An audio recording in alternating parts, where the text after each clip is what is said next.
This is what we call in the kingdom of fragdom a blind buy.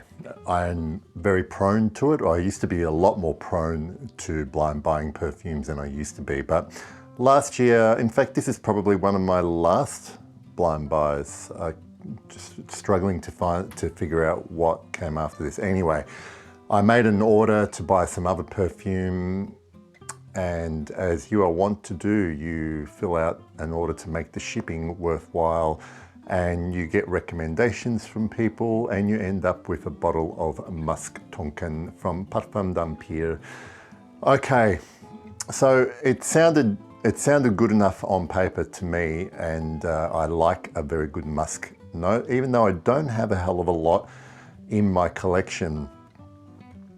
However, I was apprehensive about smelling it for the first time, but I must say that when I first sprayed this extrait de Parfum on, this was released in 2012, and I believe the Eau de Parfum version came out a couple of years later. So this is the extrait, and when I did spray this on, I was very pleasantly surprised, because if you read enough reviews, you might read some about this one where people find it unwearable, it's too animalic, it's too challenging, too stinky, whatever you want to describe it as.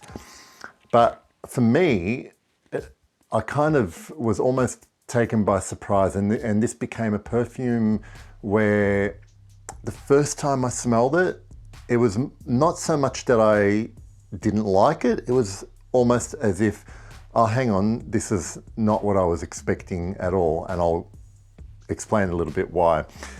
I mainly get a bouquet or a room full of indolic floral notes over the course of this perfume. Don't get me wrong, the musk is there, but when you spray this on, when it opens, the two things I get are something that reminds me of labdanum, so it's like ambery and quite resinous, and there's a touch of smokiness about it. There's almost a tinge of booze as well, but with a bunch of florals, and the best way I can describe it is it's a mixed bouquet. So there are mainly, for me, hints of rose. There are hints of ylang ylang or some yellow florals, and then beneath that there is white florals, probably jasmine. And the first few minutes, that's what it is. It's this resinous, ambery, floral opening, and a couple of minutes in, then the musk hits. Now, according to Parfumo, they list muscanone, which is a proprietary aroma chemical belonging to the aroma chemical company Firmenich, used in this fragrance. Because if you go onto the Parfum d'Empire site, when you have a look at the little blurb for Musc Tonkin, it sounds as though the inspiration was to recreate a perfume that smelled like the Tonkin musk, which is from a particular species of deer in the Himalayas. I don't know what that smells like. I haven't smelled real musk, and probably I think I may have smelled it once. I can't remember now if it was real, and definitely not Tonkin musk from memory. I've only smelled synthetic reconstructions of musk, and there are lots of different types of musks used in perfumery. So, but this one here, it comes in, and yes, there are animal facets about it. There is a teeny tinge of fecalness about it, but it's so well balanced and on point with the florals that it basically boosts those other notes in the composition as it's supposed to be used, because you don't want to be wearing a perfume that smells like shit, literally. And there is a bit of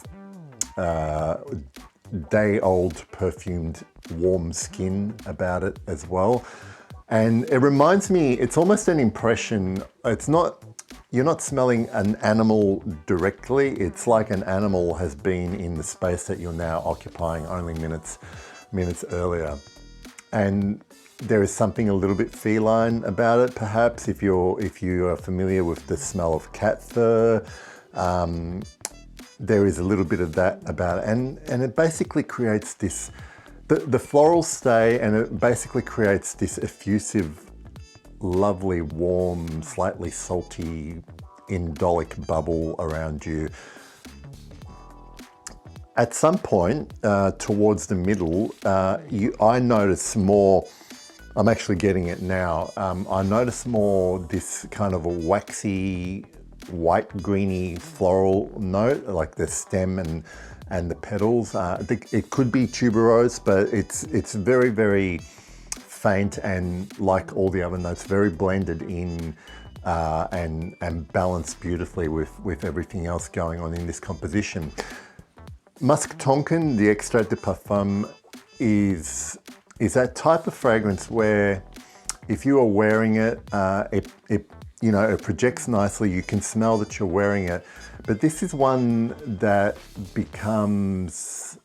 crystallizes as you dig a bit deeper and get closer. So if someone's smelling you, they might smell this vague floral musk around you, but it's certainly one that I feel would draw someone in to want to smell more. And the closer you smell, the more you notice about it, because on the surface it seems like a reasonably linear, straightforward, albeit to me beautiful aroma and scent. There is big going on, and I think that's the kind of beauty of it. And that has contributed to the fact that although initially I basically thought, I wonder if I made the right choice with this blind buy, every subsequent wear since then, my love for this has only ballooned, and I really don't have anything quite like this in my collection, this musky. And I will say this, I personally don't find this accord challenging or hard to wear in any way.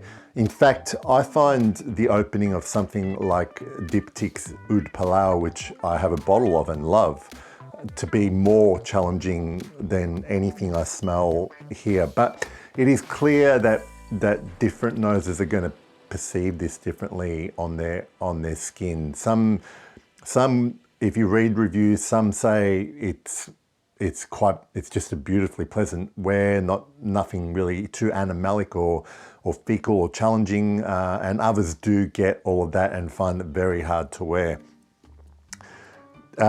One thing I will say about this is that probably more women are likely to wear this fragrance, and some guys will find this a little bit challenging to wear, more because of the floral notes, I think, than anything else. But I really, really enjoy it. I get not crazy projection, enough that I can smell it. It is an extrait de parfum, but I find this is the type of scent that on my skin will last 6, 7, on a good day, 8 hours, and on clothes it's even more. You'll smell it the next day. Also, definitely one where if the skin is warmed up to any degree, it blooms again. It's like a bed of flowers getting some afternoon sun after a cool morning, and they just like come to life, and this comes to life with a bit of heat on the skin. I think that is all that I really wanted to say about Musc Tonkin. I highly recommend. Parfum d'Empire is an excellent house, and I've now tried probably 5 or 6 different perfumes from this house, and none of them have been disappointing. I have 3 bottles. Yes, I have 3 bottles, and there might be 1 or 2 more coming. That's my review of Musc Tonkin Extrait de Parfum. I hope you enjoyed that, and I'll see you next time. Bye.